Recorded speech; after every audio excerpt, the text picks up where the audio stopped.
नमस्कार बच्चों।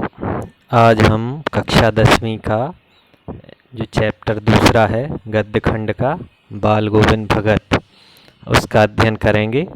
इसके लेखक हैं राम वृक्ष बेनीपुरी और इस चैप्टर में राम वृक्ष बेनीपुरी जी ने बाल गोविंद भगत के व्यक्तित्व, उनके कृतित्व, उनकी संस्कृति और सामूहिक चेतना के बारे में वर्णन किया है। इसका सार मैं आपको स्क्रीन पर प्रस्तुत करूंगा। पाठ आप लोग पुस्तक से अपने घर में अध्ययन कर लेंगे। पाठ का सार इस प्रकार से है। बाल गोविंद भगत रेखा चित्र के माध्यम से राम वृक्ष बेनीपुरी ने एक ऐसे विलक्षण चरित्र का उद्घाटन किया है जो मनुष्यता, लोक संस्कृति और सामूहिक चेतना का प्रतीक है। वेशभूषा या बाह्य आडंबरों से कोई सन्यासी है। सन्यास का आधार जीवन के मानवीय सरोकार होते हैं। बाल गोविंद भगत इसी आधार पर लेखक को सन्यासी लगते हैं। इस पाठ के माध्यम से सामाजिक रूढ़ियों पर भी प्रहार किया गया है। साथ ही हमें ग्रामीण जनजीवन की झांकी भी दिखाई गई है। बाल गोविंद भगत कबीरपंथी एक गृहस्थ संत थे। उनकी उम्र 60 से ऊपर रही होगी। बाल पके थे। कपड़े के नाम पर वे सिर्फ एक लंगोटी धारण करते थे। सर्दी के मौसम में एक कंबली यानी छोटा सा कंबल ओढ़ लेते थे। राम नामी चंदन और गले में तुलसी की माला पहनते थे। उनके घर में एक बेटा और बहू थे। वे खेतीहर गृहस्थ थे। झूठ, छल प्रपंच से दूर रहते थे। दो टूक बातें करते। कबीर को अपना आदर्श मानते थे। उन्हीं के गीतों को गाते। अनाज पैदा कर कबीरपंथी मठ में ले जाकर दे आते और वहाँ से जो मिलता उसी से अपना गुजर बसर करते। उनका गायन सुनने के लिए गांव वाले इकट्ठे हो जाते। धान रोपनी के समय में उनके गीत सुनकर बच्चे झूमने लगते। मेड़ पर खड़ी औरतों के होंठ कांप उठते। रोपनी वाले की अंगुलियां एक अजीब क्रम से चलने लगती थी। कार्तिक, भादों, सर्दी, गर्मी, हर मौसम में बाल गोविंद भगत सभी को अपने गायन से शीतल करते यानी उन्हें ठंडक प्रदान करते थे। बाल गोविंद भगत आदमी थे, भक्त आदमी थे। उनकी भक्ति साधना का चरम उत्कर्ष उस दिन देखने को मिला जिस दिन उनका एकमात्र पुत्र मरा। वे रुदन के बदले उत्सव मनाने को कहते थे। उनका मानना था कि आत्मा परमात्मा को मिल गई है। विरहिणी अपने प्रेमी से जा मिली है। वे आगे एक समाज सुधारक के रूप में सामने आते हैं। अपनी पतोहू द्वारा अपने बेटे को मुखाग्नि दिलाते हैं। श्राद्ध कर्म के बाद बहू के भाई को बुलाकर उसकी दूसरी शादी करने को कहते हैं। बहू की बहुत प्रकार से मान मनुहार करने के बाद भी वे अपने निर्णय पर अटल रहते हैं।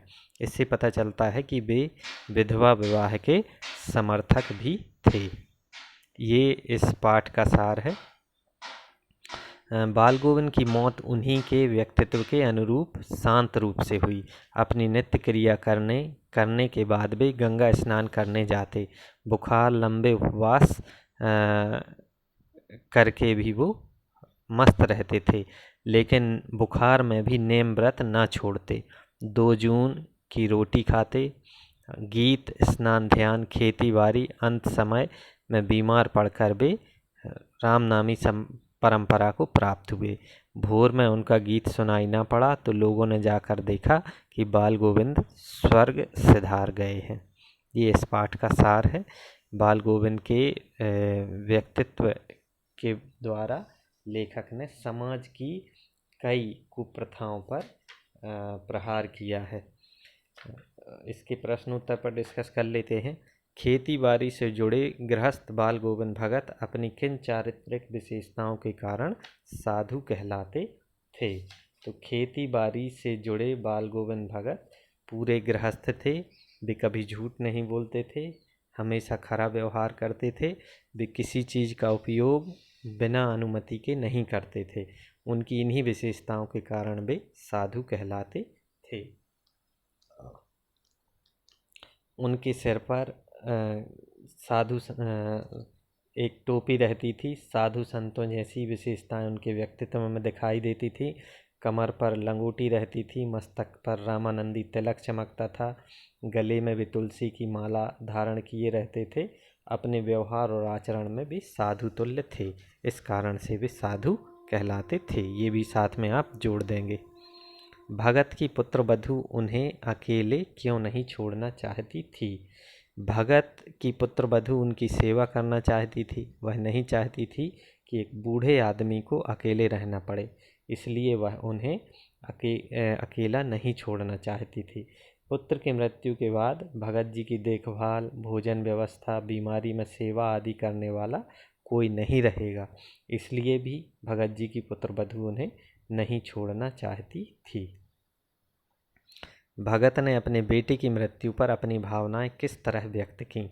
अपने बेटे की मृत्यु पर भगत ने गीत गाकर अपनी भावनाएं व्यक्त की और अपने बहू से भी बेटे की मौत का उत्सव मनाने को कहा।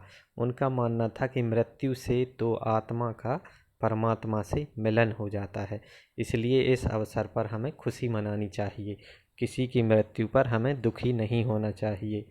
उन्होंने बड़े धैर्य और संयम का परिचय देते हुए पुरानी परंपराओं को तोड़ने का प्रयास किया। और विलाप करती हुई पुत्रवधू को समझाया कि गृहिणी आत्मा अपने प्रियतम से परमात्मा से मिलने जा रही है, तो इससे बड़े आनंद की बात क्या हो सकती है। भगत के व्यक्तित्व और उनकी वेशभूषा का अपने शब्दों में चित्र प्रस्तुत कीजिए, है ना। तो इसमें भगत जी जो थे 60 से ऊपर के रहे होंगे। उनका चेहरा सफ़ेद बालों से जगमग करता था। उनका रंग गोरा था। आयु 60 वर्ष से ऊपर थी। बाल पक चुके थे। वे केवल एक लंगोटी पहनते थे। चेहरे पर हल्की सफ़ेद दाढ़ी थी। कपड़े बहुत कम पहनते थे, केवल लंगोटी पहनते थे। जाड़े में एक कंबल जरूर लपेटते थे। उनका व्यक्तित्व बड़ा ही सीधा साधा था। वे हमेशा अपनी भक्ति और अपनी गृहस्थी में लीन रहते थे। वह तड़के ही उठ जाते और स्नान करने के बाद गाना गाते थे। स्वयं को साहब का सेवक, साहब यानी कबीर, और अपनी हर वस्तु को साहब की मानते थे। वह झूठ नहीं बोलते थे, स्पष्ट भाषी थे। इस प्रकार से वह हर अहंकार और मोह से मुक्त थे। गृहस्थ जीवन बिताते हुए भी वह सच्चे संत थे। बाल गोविंद भगत की दिनचर्या लोगों के अचरज का कारण क्यों रही? बाल गोविंद भगत की दिनचर्या लोगों के अचरज का कारण इसलिए रही क्योंकि किसी भी मौसम में, चाहे ठंड हो, गर्मी हो, बरसात हो, वे प्रातःकाल 4 बजे उठते और 2 मील पैदल चलकर नदी में स्नान करने जाते। वहाँ से लौटने के बाद वे पोखर के किनारे पर बैठकर भजन गीत गाते। उनकी इस नियमित दिनचर्या के कारण लोग अचरज में पड़ जाते थे और किसी भी बाधा के कारण उनकी इस दिनचर्या में व्यवधान उत्पन्न नहीं होता था। पाठ के आधार पर बाल गोविंद भगत के मधुर गायन की विशेषताएं बताइए। पाठ के आधार पर बाल गोविंद भगत के गायन में एक ऐसा जादू का असर होता था, उसके जादू से खेतों में काम कर रही महिलाओं के होंठ अनायास थिरकने लगते थे। उनके गीतों को सुनकर रोपनी करने वालों की अंगुलियां स्वतः तेज गति से चलने लगती थीं। रात में भी लोग उनके गानों पर मंत्रमुग्ध हो जाते थे। इससे पता चलता है कि लोग उनके मधुर गायन से खुश होते थे। भगत के मधुर गायन में कलाकारी का प्रदर्शन या लोगों को प्रभावित करने की लालसा नहीं थी। वह तो एक भक्त हृदय की भावुक पुकार थी जो श्रोताओं को पुलकित और आनंदित किया करती थी। अगला प्रश्न है, कुछ मार्मिक प्रसंगों के आधार पर यह दिखाई देता है कि बाल गोविंद भगत प्रचलित सामाजिक मान्यताओं को नहीं मानते थे। पाठ के आधार पर यह दिखाई देता है कि बाल गोविंद भगत उन मान्यताओं का किस तरीके से विरोध करते हैं, उनका उल्लेख करना है। तो बाल गोविंद भगत कभी भी किसी अन्य की चीज़ को बिना अनुमति के इस्तेमाल नहीं करते थे। पाठ में पढ़ोगे आप तो पाठ में दिखाई देगा कि वे किसी के खेत में शौच करना भी उचित नहीं मानते थे। वे किसी को भी स्पष्ट तरीके से बोल देते थे। अपने बेटे की मृत्यु पर उन्होंने शोक नहीं मनाया, बल्कि गा गा कर खुशी मनाई थी।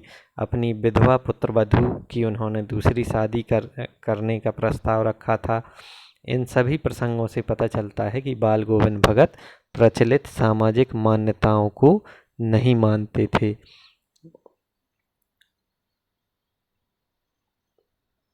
धान की रोपाई के समय समूचे मोहल्ले को भगत लहरियाँ किस तरह चमत्कृत कर देती थीं, उस माहौल का शब्द चित्र प्रस्तुत कीजिए।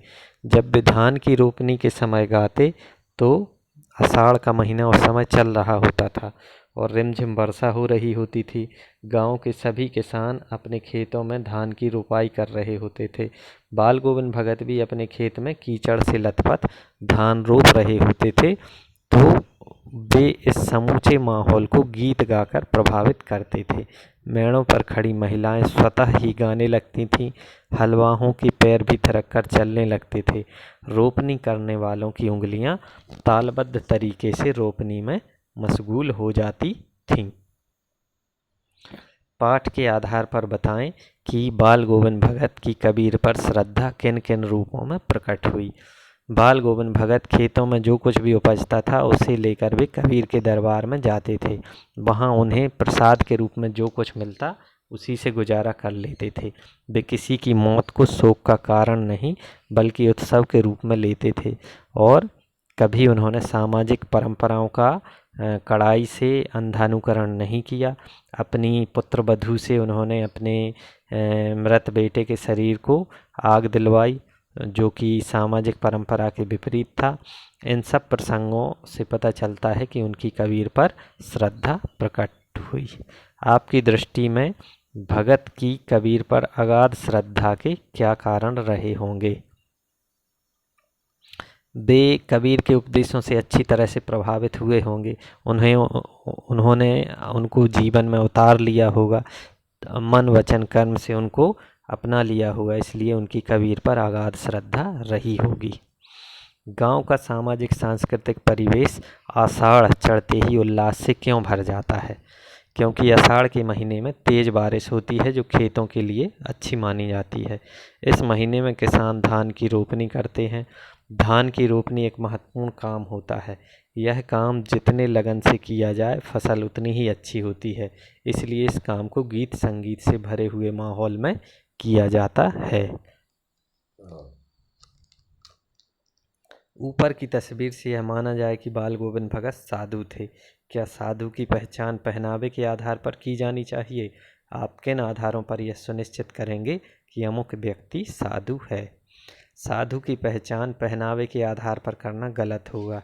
केवल गेरुआ वस्त्र पहनने से कोई साधु नहीं बन जाता।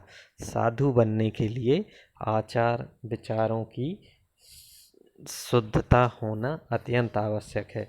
साथ ही साथ उसके बाहरी रंग रूप और उसके स्वभाव आचरण से हम उसके साधु होने की पहचान नहीं कर सकते।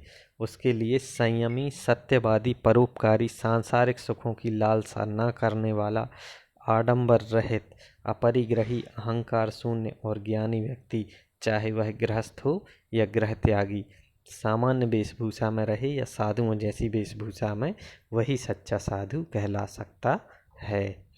मोह और प्रेम में अंतर होता है। भगत के जीवन की किस घटना के आधार पर इस कथन को सच सिद्ध करेंगे? भगत के बेटे की मृत्यु इस बात को सिद्ध करती है कि मोह और प्रेम में अंतर होता है। भगत अपने बेटे से बहुत प्रेम करते हैं। वह अपने मंदबुद्धि बेटे का विशेष ख्याल रखते हैं, लेकिन उसकी मृत्यु पर वह शोक नहीं मनाते। वह अपनी पुत्र वधू से भी खुशी मनाने के लिए कहते हैं। बड़ी साध से उसके विवाह की भी कल्पना करते हैं, पुनर्विवाह की, और वह पुत्र की मृत्यु को आत्मा के परमात्मा से मिलन का अवसर बताते हैं। और पुत्र वधू को भी समझाते हैं कि इस अवसर पर उसे रोना नहीं है बल्कि उत्सव मनाना है। तो इससे पता चलता है कि मोह और प्रेम में यही अंतर होता है। मोह में हम किसी भी व्यक्ति के अच्छे गुणों को याद करके रोते रहते हैं, और जब हम उससे सच्चा प्रेम करते हैं तो हम उसके प्रति अपने सारे कर्तव्य, सारी जिम्मेदारियां निर्वहन करने के बाद उसकी मृत्यु पर बहुत ज़्यादा शोक नहीं करते।